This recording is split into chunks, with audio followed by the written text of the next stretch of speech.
What is going on, everyone? Welcome back to a brand new video. Today it's a football manager tactics video, and it's going to be Pep Guardiola's tactics at Manchester City. Now, before we actually get into this video, there's two variations that I play to this tactic. So, I'm going to show you through both of them. I'll talk you through the tactic, I'll talk you through the set pieces, the opposition instructions, the player instructions, and I'll show you some results that this tactic has produced for me this season. Before we do actually jump into the video though, drop a like on the video, comment down below any other tactics you would like me to explore with and then potentially make a video on, and be sure to subscribe to the YouTube channel if you are new around here.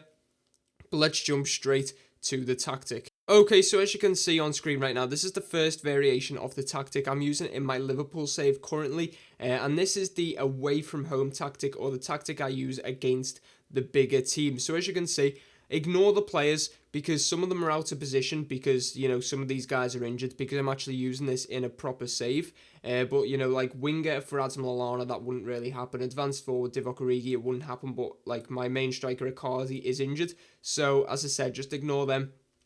But in goal, we've got a sweeper keeper in Leno. We've got Nicolas Soulé as a stopper at the left centre-back. Limited defender, stopper. And then we've got Marc Bartra, who is a ball-playing defender. Ideally, you'd want both of your centre-backs as ball-playing defenders, but I don't have that at the minute, which is something I'm looking to actually develop. Then we've got Nathaniel Klein as an inverted wing-back on support. I'll come back to that in just a moment. And Emre Can as the ball-winning midfielder on support. You can actually put him to defend, but it kind of does the same job, which I'll show you in just a minute anyway. Then I've got Jose Gaya as a complete wing-back at the left-back spot. Now, I'll talk about these wing-backs and the three centre-backs as it is. So, Klein is an inverted wing-back. I've seen people say, why are you playing him there? He's right-footed anyway. It's not about what foot they are, it's about what they do. So, as you can see, Adam Lallana is a winger, or whoever plays there, so he's going to stay out wide and drift down this, right-hand side. Klein, as the inverted wingback, means he cuts inside. So when he goes forward, he cuts inside and Lallana stays out wide. On the other side, you've got Jose Gaya as a complete wingback, which means he's the one to stay out wide. And as you can see, Coutinho, who is the inside forward, cuts inside. So then you've got two men attacking both wings and doing completely different things. So that's why them two are playing like that. Now, as for the centre-backs, they speak for themselves. One's a ball-playing defender. As I said, both of them would like to be ball-playing defenders, but it's just, that's the way these two players actually play out. And then Emre Can is a ball-winning midfielder. He essentially plays as a third centre-back, but only just ever so slightly in front of the other two. So he's actually a defensive mid, but when we do actually go on the attack, he sits just in front of them or with them. So it is essentially having three centre-backs like Guardiola does, with City. Then in midfield, we've got John Henson as a box-to-box midfielder, so he's going to provide extra support. And Tielemans also playing as quite a defensive type player, as a deep line playmaker, so he's not going to push forward too much. So it does, this tactic is quite open, but them three men in midfield, or two, if you're including Emre Can as a centre-back, they do provide a lot more support and cover. I've already touched upon Coutinho and Lallana. Coutinho, as I said, he drifts inside. Lallana stays out wide. So then you've got two completely different options on both wings. And as I said, the advanced forward is Divock Origi. As I said, it would usually be Mauro Icardi. But the advanced forward just, he tends to lurk in and around the box. A bit like Sergio Aguero. He's always there to pounce and get a goal whenever he gets his chance. But I'll show you the other formation. So this is when you're actually playing at home against better opposition. And this tactic looks absolutely crazy, but it works quite well. So you have pretty much the same thing, but you'd have a shadow striker, so he's a bit more advanced. So when Coutinho cuts in, he's not just cutting into his path because he's already pushed up to a second striker. And then you can either have an advanced playmaker or an attacking midfielder in this role. It doesn't really matter, both play exactly the same way, but you want this blend of attack and support across them front four.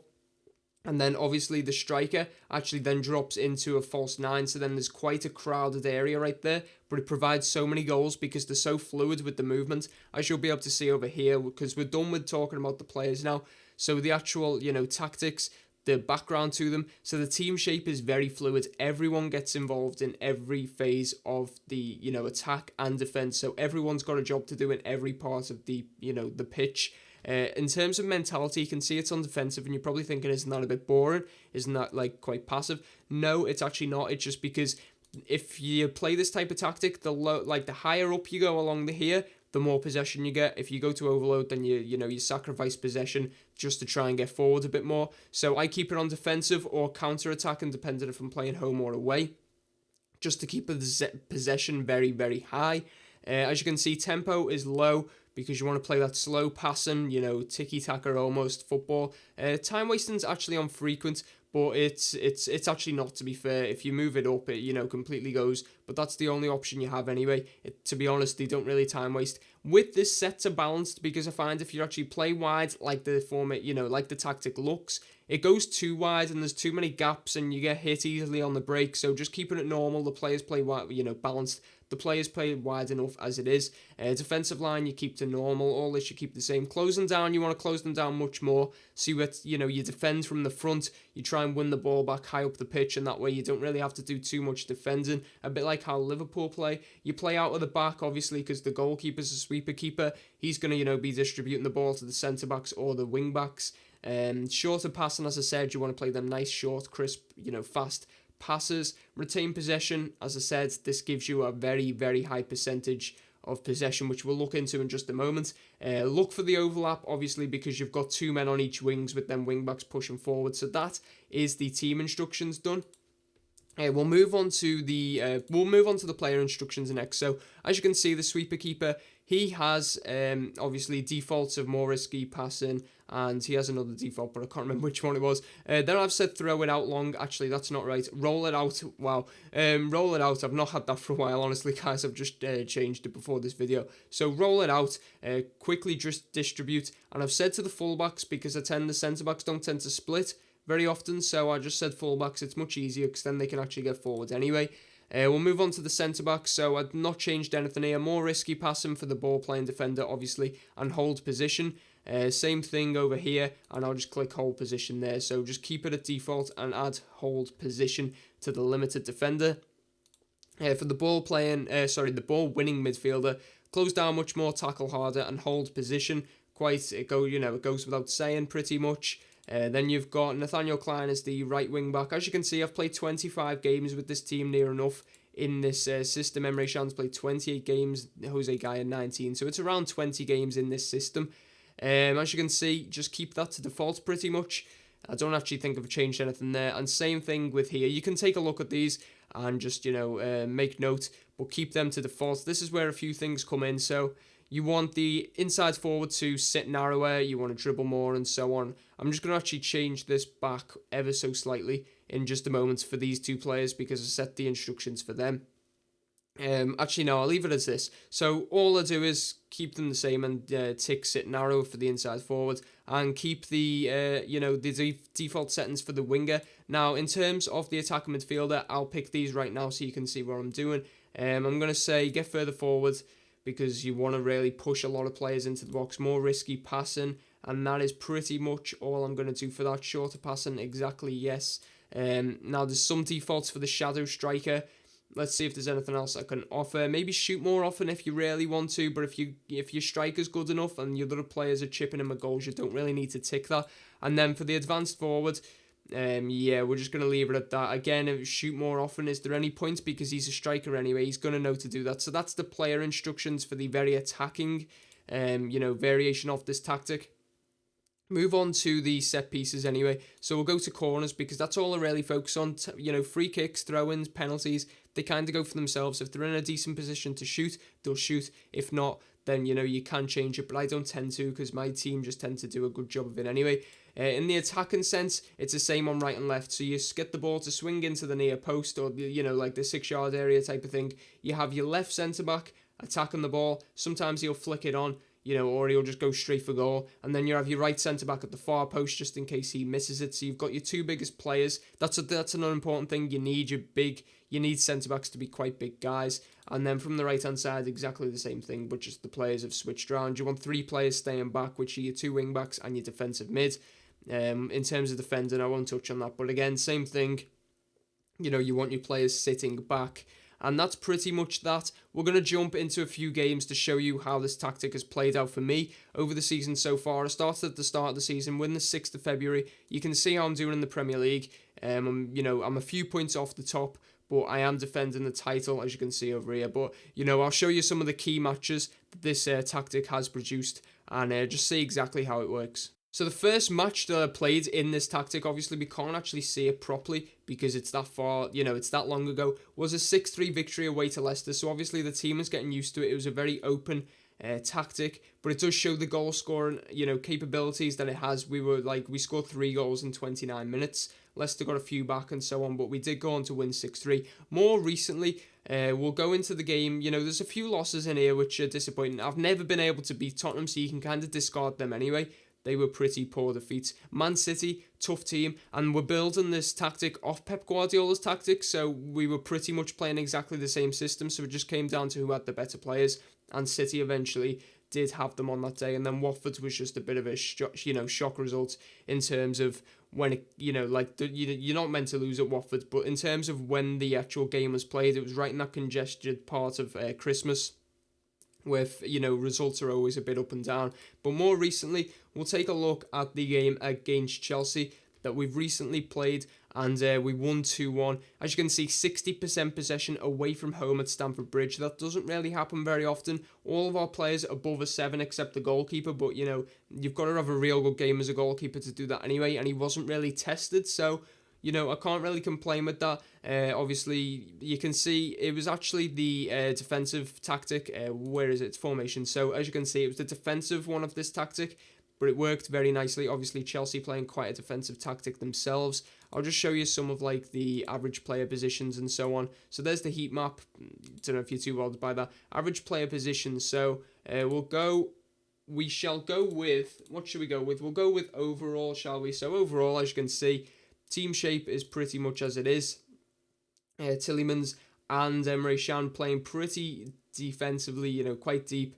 Jordan Henderson pushing on a bit more. And then obviously one of these guys was a substitute, which was Marco Grujic. And as you can see, quite narrow for both of our, wingers, but it depends on who you're playing. Obviously, Adam Lallana, as I said, isn't a winger, so I've actually had to play him a bit narrower, which meant these two can press on quite nicely. We'll go without the ball now.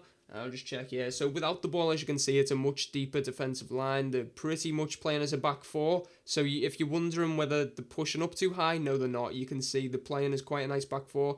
2 men supporting them right in front. Jordan Henderson even playing quite far back. And as I said, the only player to stay forward really is Icardi. You've also got your 2 wingers in your own half. And that's why it's quite difficult to break down this formation, because obviously there's a lot of players behind the ball. And then obviously I'll change it to with the ball.